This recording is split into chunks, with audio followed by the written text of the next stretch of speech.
Kia ora and welcome to the Niche Case Variety Show, where we deliver a bit of a smorgasbord buffet full of COVID and other good juices from planet Earth. We are here in honor of Aotearoa sport. We got a full buffet today. Prior to this, we have recorded the podcast for our patrons. We chatted through some NRL grand final stuff.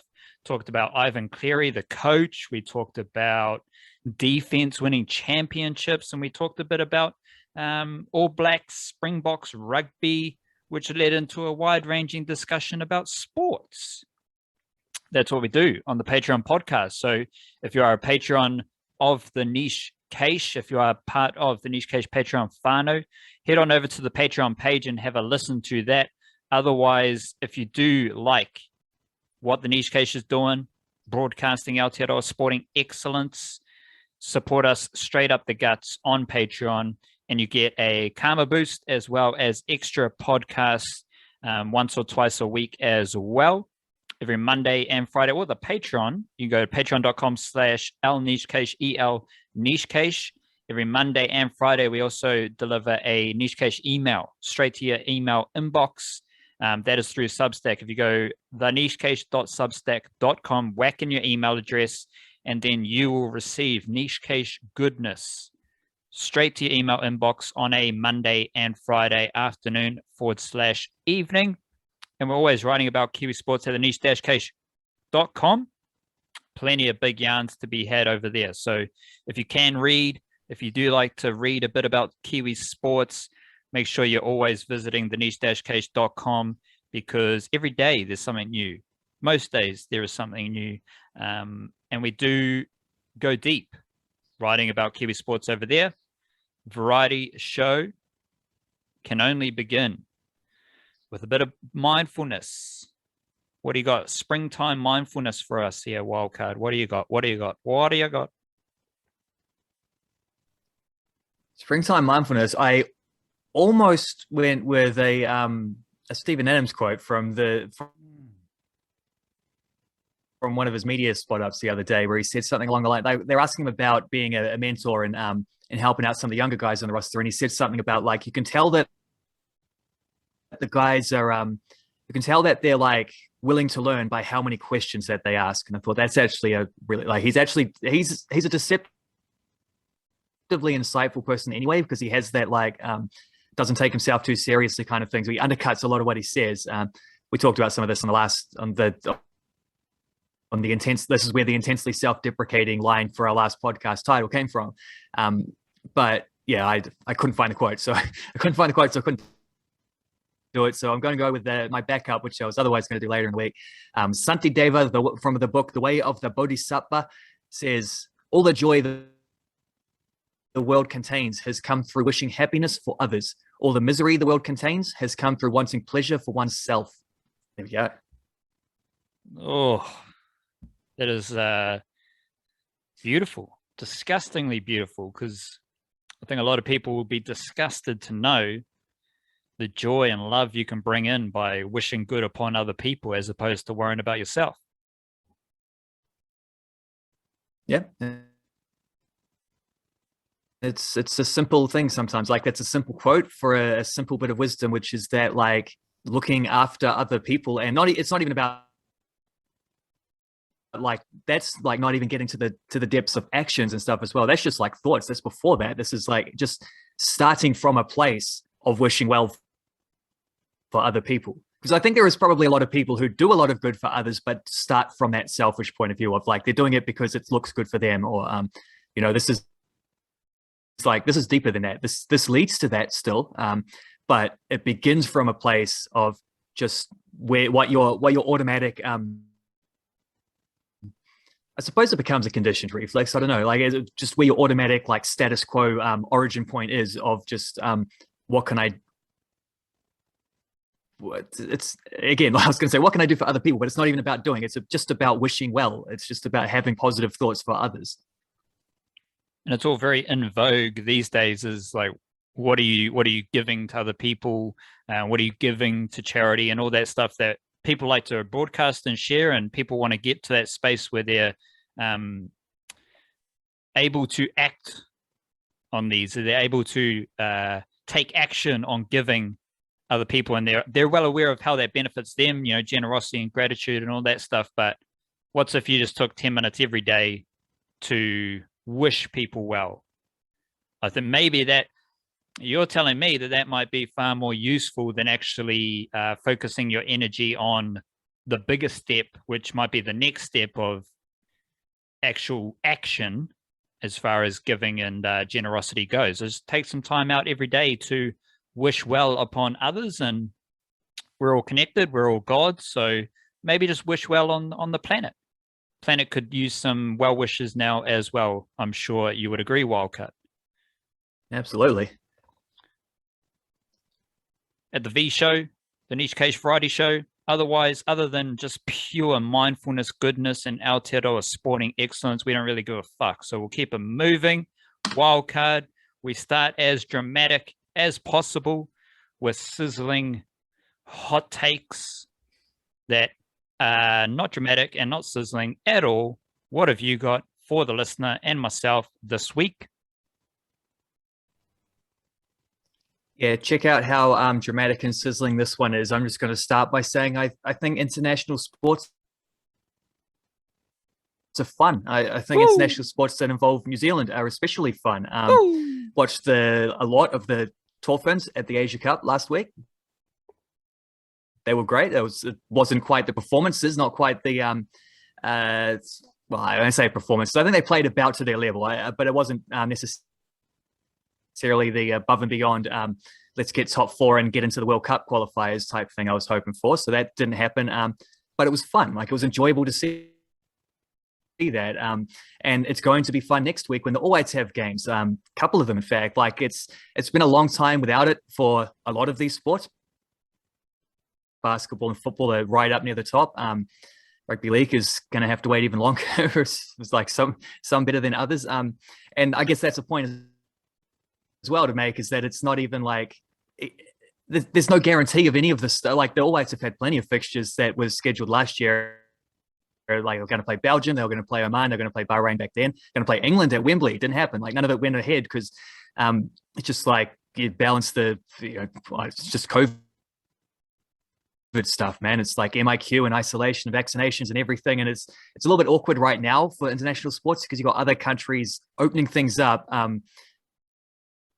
somewhat recklessly in a couple of cases, to be honest, but opening things up at a time when New Zealand's stuck trying to like sort of stamp some things out, and just the situations don't necessarily like align at the same time, and that's causing dramas for plenty of athletes, like especially those who want to get back home, those who want to be able to leave, even come back. There's been the whole Israel Adesanya, Dan Hooker stuff, and definitely a few cases where people just sort of going to have to, accept that to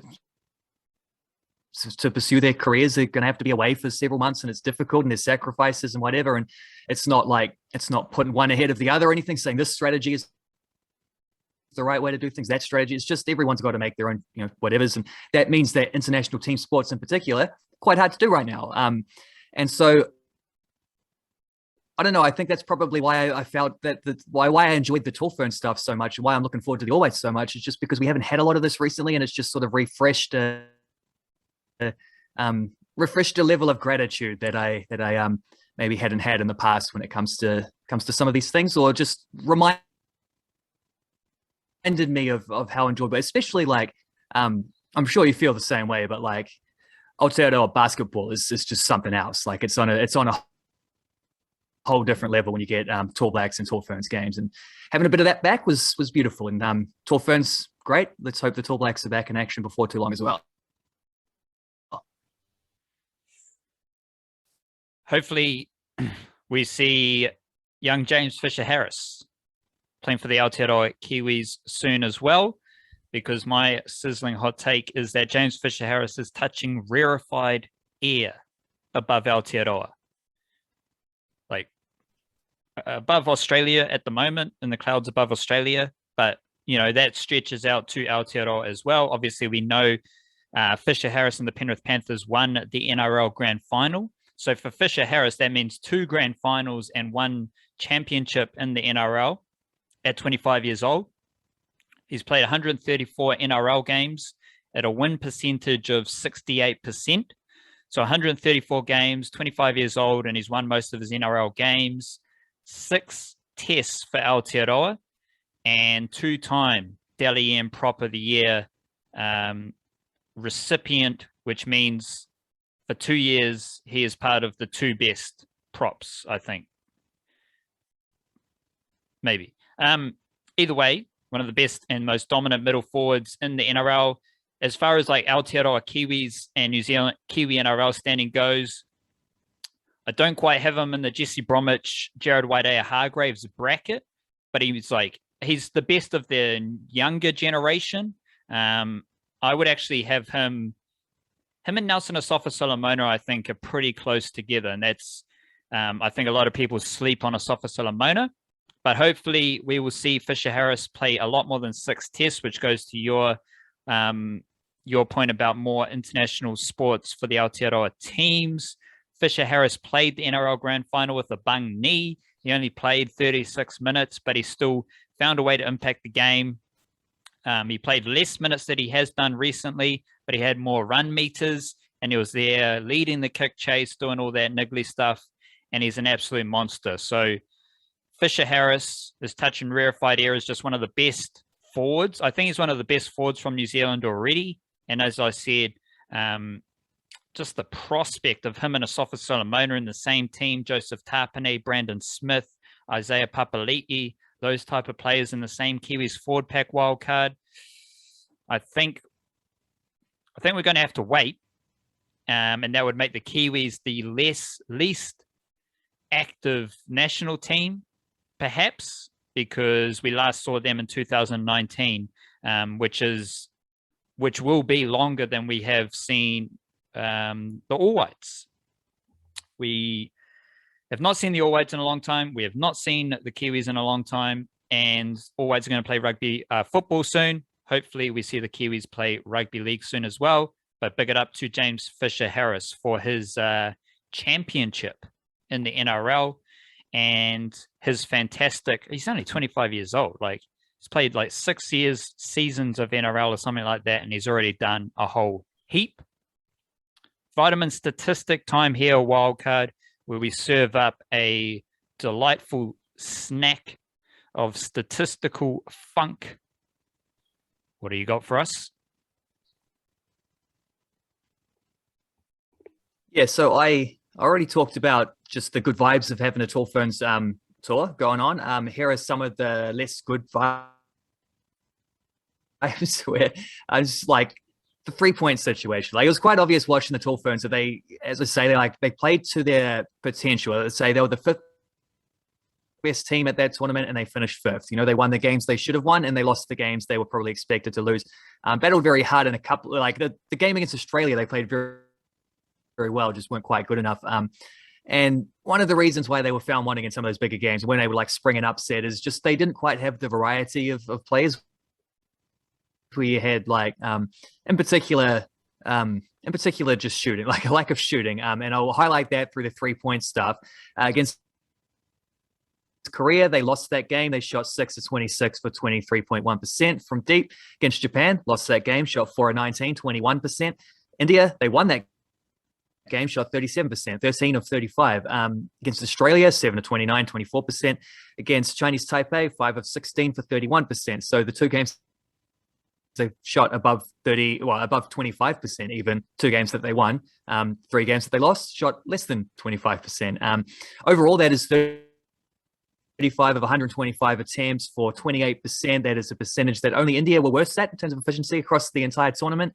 Where China and Korea both shot better than 40% as a team for the entire Asia Cup. Australia was only a shade behind that. Tall Ferns also had the 2nd worst free throw percentage. They made 40 out of 61 attempts, so 2 out of 3 is not ideal. Mary Goulding did shoot 4 of 10 from 3-pointers. She was the best of them, 40% for the Fernies. Brooke Blair was 5 of 13, more of a depth player. Did a lot of that in the games against India in particular. And beyond them, it gets scary. It's not good. So them's the work on for the Tall Ferns. Got to find some shooters before the next Asia Cup. Just quickly, is that like, because we're seeing obviously 3-point shooting in the NBA is massive. Is that like a stylistic thing for FIBA tournaments as well, where just the increase in 3-point productivity means that a team like the Tall Ferns to compete, they have to kind of switch on to that skill set, or is it just something that is an area of improvement moving forward? I'd say it is a trend. Just in all basketball, because what happens at the top filters down, right? But less so in FIBA, less important. With the Tall Ferns in particular, it's just like you have 20-year-old point guard, shooting guard really, in Charlize Leger-Walker, and a point guard and her sister Crystal, who's more of a judicious shooter, and like Charlize likes to blitz around players, attack the rim and get inside. And if you have good shooters, you have good spacing.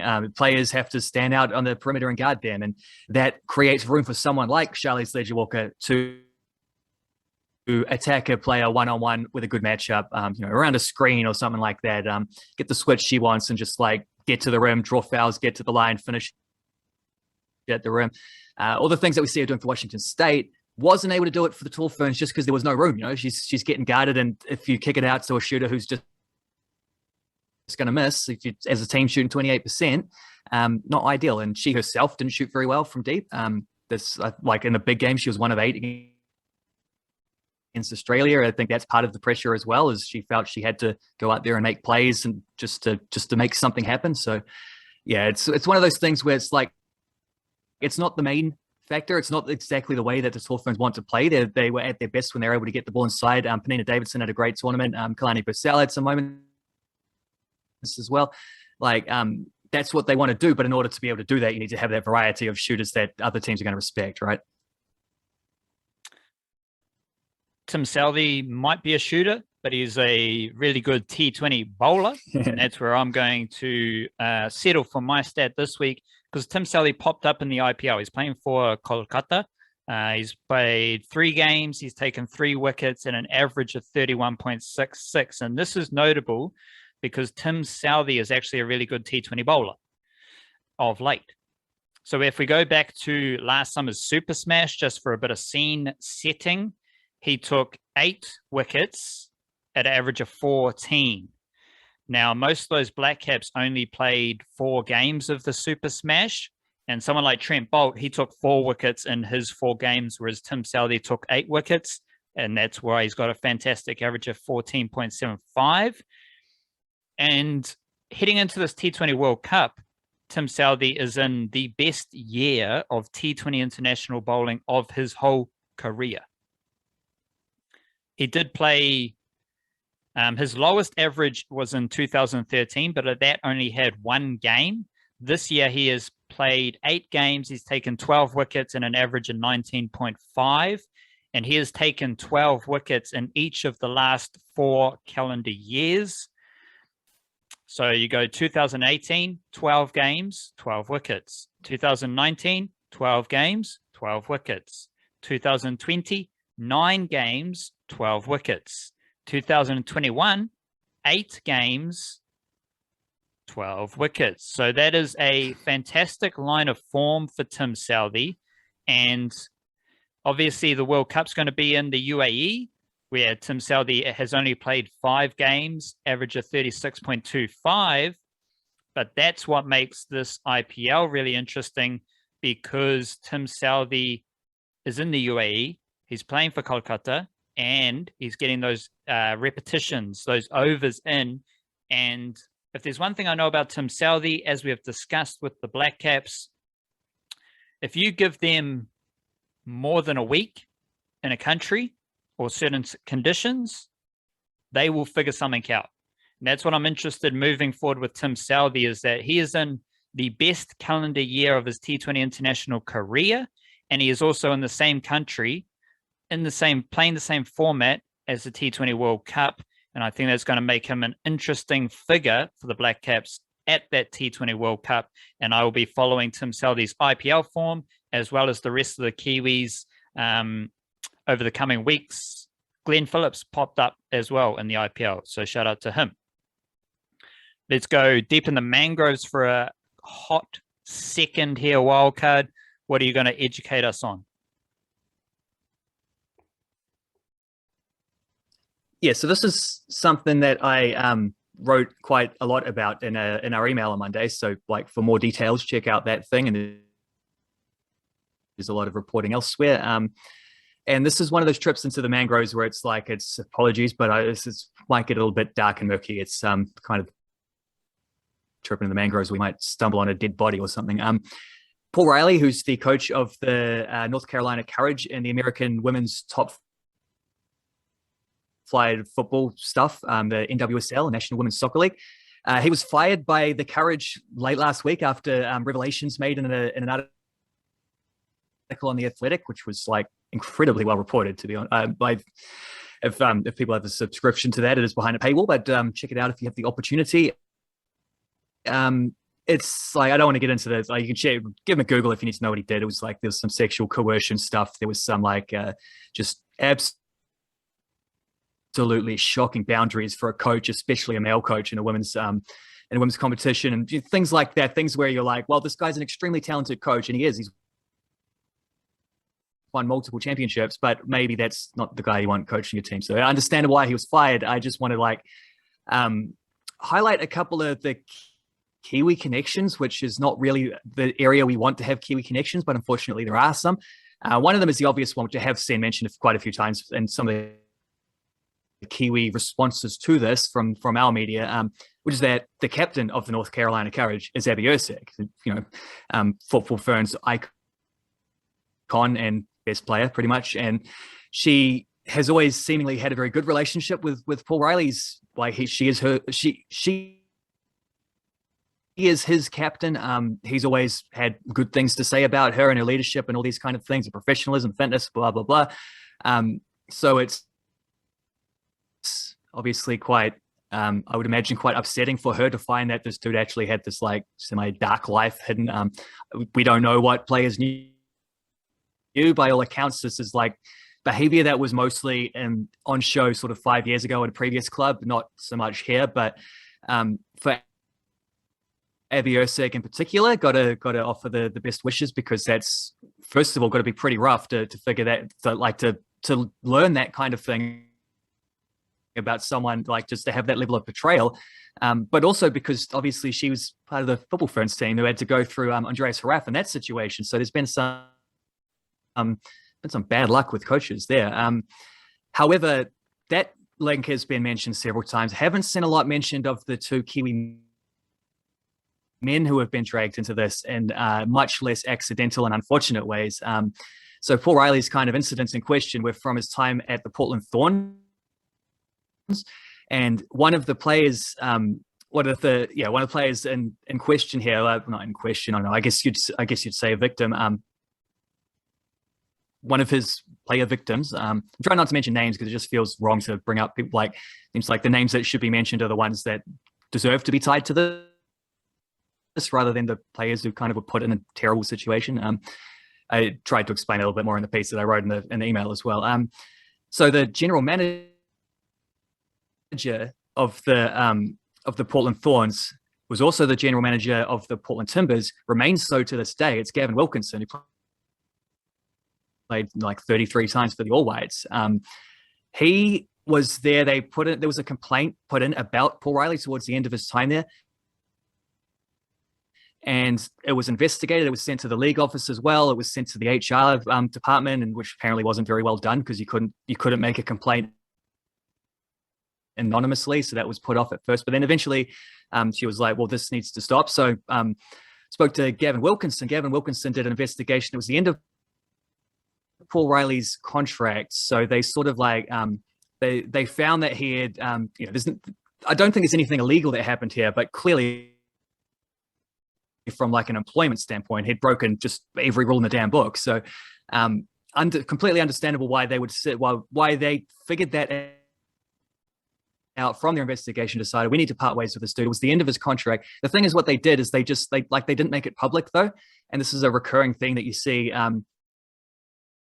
and the NWSL in particular, which has its own sort of like existential dramas because of the way it popped up, the way it, replacing other failed women's professional leagues in America, and the way in which it's, I don't know, there's a lot riding on it, and so they seem to be quite fearful of bad publicity. But I think you see this in general in a lot of sports teams with how they do things. When everything's positive, you'll hear all about it. When there's something bad that happens, people don't always know how to react, and this incident was kind of swept under the rug in a way. They released him at the end of his contract a month or so later, having put him on administrative leave before that, but they didn't actually announce that to anyone. And when their like press releases were done, it was all like, "Thank you for a good good tenure here in charge. We appreciate the success. We just feel it's time for a change. Like, good luck next time." So no one actually knew what was going on, and even though behind the scenes they did, like the Portland Thorns knew, and the league office obviously knew because they were part of that investigation too. Yet about 4 months later, he gets a new job at a different team, the Western New York Flash, which became the North Carolina Courage after a bit.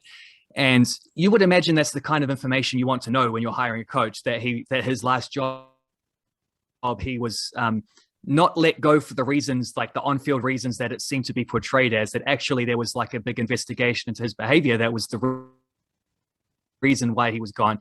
That's the kind of thing you think you want to know, and the kind of thing where if you did know, I can't really imagine why you would hire the dude, despite the fact that he has had a lot of success. He's clearly like a very dedicated coach in that way as well. Like, the two things can be true, right? Well, the general manager of the Western New York Flash at that time, only the Flash, when they moved to North Carolina, that's a different organization, so not then. But at the Flash, the general manager was Aaron Lyons, also a former All-White. So Gavin Wilkinson and Aaron Lyons, not only are they both former All-Whites, but they're All-Whites at the same time. So they obviously know each other. They obviously would have had discussion. Either Aaron Lyons knew about this and decided that he didn't care and would hire the dude anyway, or Gavin Wilkinson lied to him, in which case, like, at least one of them is a villain, potentially both. I don't know. I don't know what's going on there. But this is the situation that they're both, like, Aaron Lyons is out of the league. When they left, he's doing his own thing. He's coaching, whatever. He's got a bit of plausible deniability, I think, as well, just because of the way that, coaching hires have to be signed off by the league as well. And the league obviously didn't want to bring this up either. So somehow the NWSL itself as an organization also tried to bury this idea, potentially putting other players at risk. We don't know if that was something that actually played out in truth or not, but like, the potential was certainly there. And I couldn't imagine having that on your conscience to think of like what situation you might be putting, young vulnerable players in otherwise. But Gavin Wilkinson denied a lot of, so like there was one thing where he was talked about in an article of like telling one of the players that she needs to, just stick to football and the media stuff. Don't talk about sexuality or mental health or things like that, which this was 2015. It was pre like shut up and dribble. It was pre Colin Kaepernick.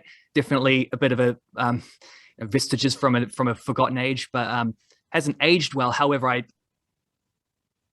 don't think that's rare for general managers, front office types to be saying that kind of thing to players. I expect you still get that. It's tone deaf, but it's not like that only looks bad in relation to this other thing where he obviously knew about what had gone on. He might not have known the full extent to it. Like, that's true. However, he must have known something, and somewhere something's been covered up. I don't know. All the NWSL games on the weekend didn't happen. They were the players union sort of effectively, they didn't go on a strike, but they said, like, we're not going to play these games. So they didn't. They postponed that week's fixtures. However, the MLS stuff did go ahead, and obviously, like, Gavin Wilkinson is still the GM of both the Thorns and the Timbers. So at the Timbers games, you had like GW out chants and signs, and a lot of protests against him going on at that one. Not a good time for him in that job, I would imagine. I actually, kind of thinking about it, I'm finding it hard to see how he hasn't already resigned, but because the NWSL commissioner, who wasn't even in charge at that time, she's resigned. The sort of head of can't remember exactly what the role was, but it's like a player console or something like that. She's resigned as well. So they've, heads have already rolled. Paul Riley obviously got fired. Other heads have rolled. Gavin Wilkinson's hanging in there and saying, well, look, it wasn't me. But in light of what we know, it's not a great look. And yeah, always unfortunate when a Kiwi footballing name or Kiwi sporting name in this situation like just gets dragged into a situation as sort of dark and murky and unfortunate as this one. It's not great. So you've got the Kiwi Wahine who consistently dominate the National League in the USA, and then you got the Kiwi blokes just fucking being dumb. So big it up to the Kiwi Wahine holding it down in the USA footballing a landscape. My deep in the mangroves here wildcard is just touching on the Warriors halves, because I'm aware of two things. I'm aware that they only have one half in their junior Redcliffe Dolphins teams, Sebastian Jack, who is a Marist Saints junior in Auckland. He played for the SG Ball team early in 2020. He was playing Redcliffe Dolphins under 18s, and we know the Warriors have their connection to Redcliffe now.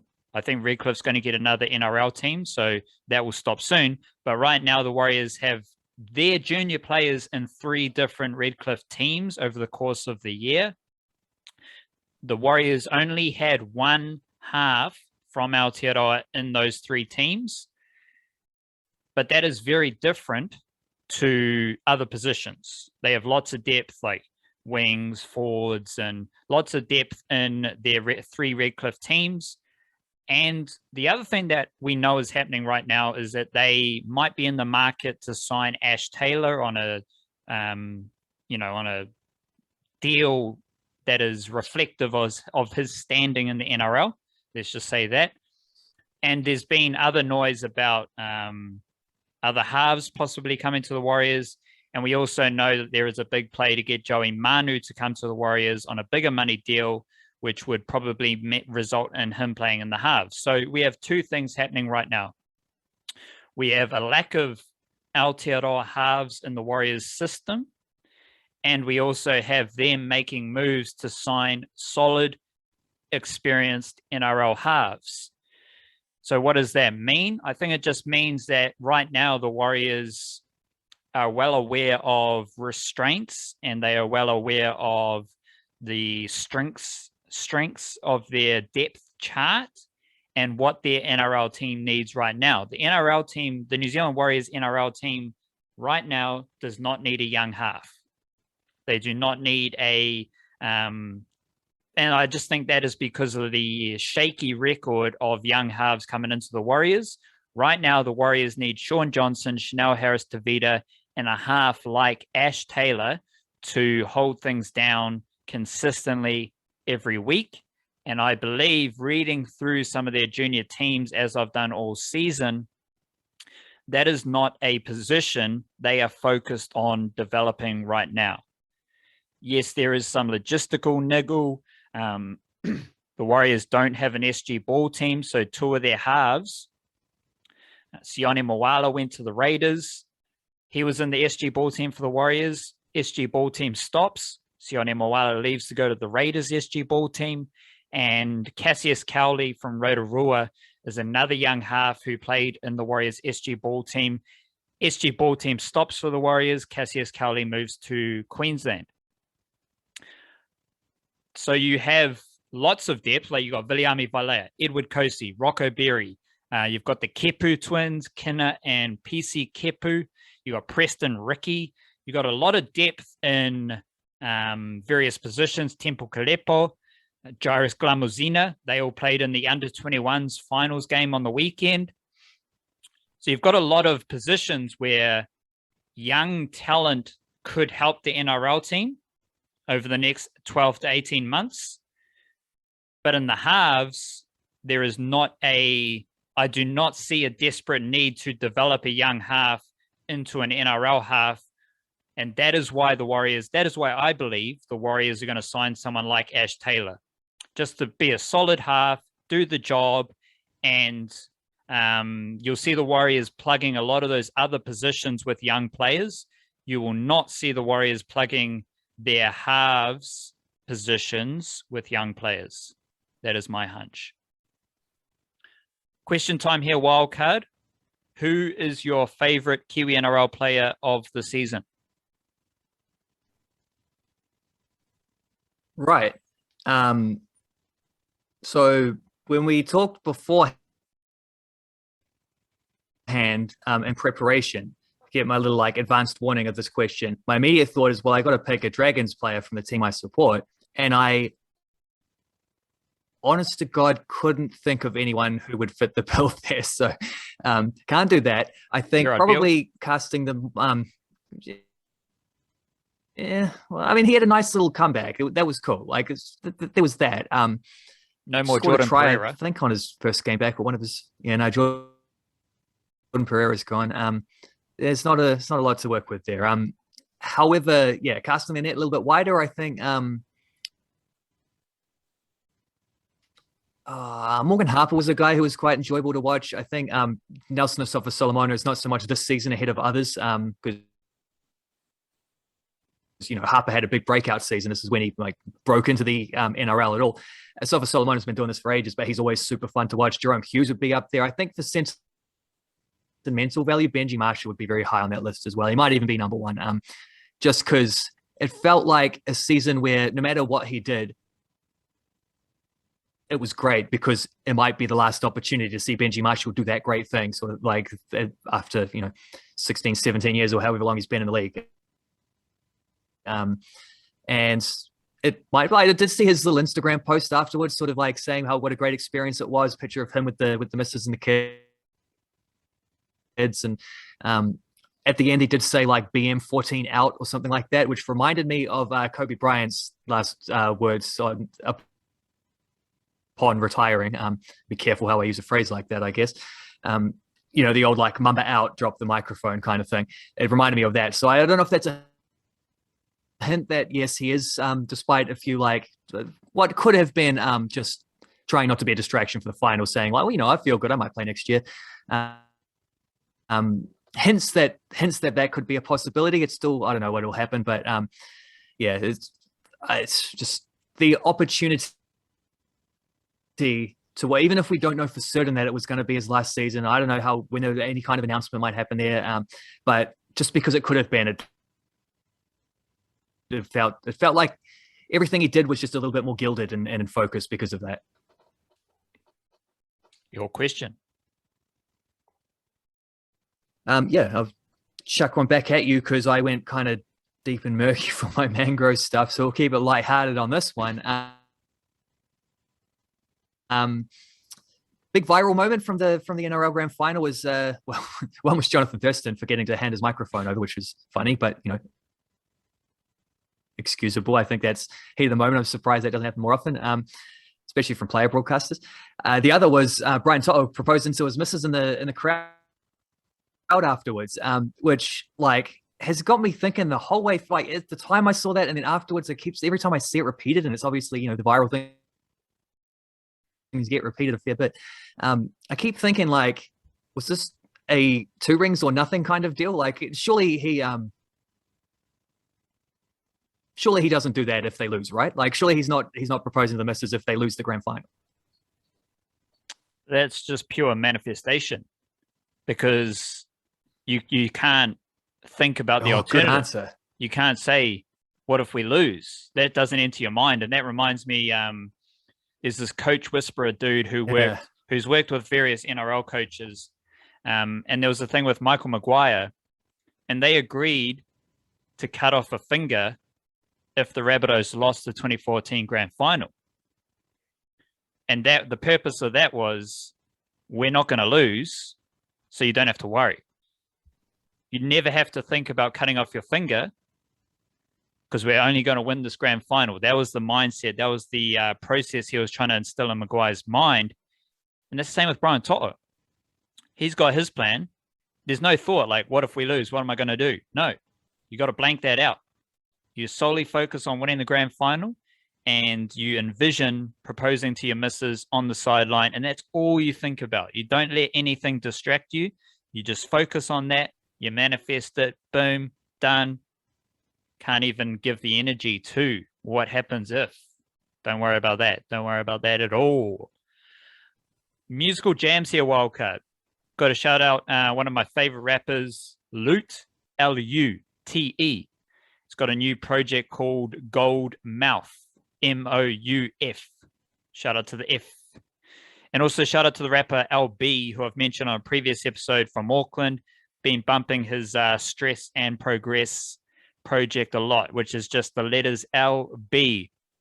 So if you do like a bit of homegrown hip hop, make sure you check out LB. And if you do like some USA hip hop, check out Lute. Just mellow raps from the boy Lute. What have you got? Musical jam selection this weekend? It was a week wildcard. Yeah, I quite dig in this like a Velvet Underground tribute album thing that's going on. I've noticed a few of these actually, these kind of tribute album things being done where like, you know, recreating a past album or just like in honor of an artist at like Bob Dylan's 80th birthday. There were a couple and things like that. This Velvet Underground tribute is just every song from their first album, the one with the banana on the front cover, like iconic Andy Warhol picture. And it's real good. Like it's, you know, Michael Stipes on it. Haven't heard from him in ages. Kurt Vile's on it. One of my favorite tracks on the thing. Like Courtney Barnett's there. St. Vincent and you know, Sharon Van Etten's on it. It's good. It's enjoyable, and it's one of those things we hear like an artist. Especially the thing with tribute albums is you got like distinct taste from artist to artist each time. So you're getting unique views on each of these like iconic songs from an iconic album. It's quite a cool way to not only like remind you why you like that album in the first place, but also like remind you why you like these artists and separately in the first place. And I've definitely gone on a bit of a Lou Reed binge since then. Also, new ones from Strand of Oaks and Illuminati Hotties are out as of last Friday. Haven't heard them yet, but I am going to, and I'm very excited. And there's a band called the Garys as well. They're a Canadian, I think they're a band of sisters actually, and they do sort of, I hadn't heard of them before. It's a new discovery for me on Bandcamp, but like, what would you call it? Like sort of that indie surfy type of rock with like twangy guitars and sort of laid back beats and very summery, kind of along the lines of La Luz is a band I love who just does that kind of thing. Alalaz are another one. Definitely like in that kind of mold as well. So that album I have listened to. It's what's it called? It's something Get Thee to a Nunnery, which is a line from Shakespeare's Hamlet, which is what stood out. I noticed that, and it was a little bit a bit of a sore thumb amongst all the other ones. And then I listened to it and I really liked it, and there we go. That's another one for the recommendations. Big up the Gazzers. There you go. The Garys. Big it up to yourself for listening. Big it up to you for supporting Aotearoa sport and just loving Aotearoa. Mauri ora, stay beautiful. Kia kaha. Che.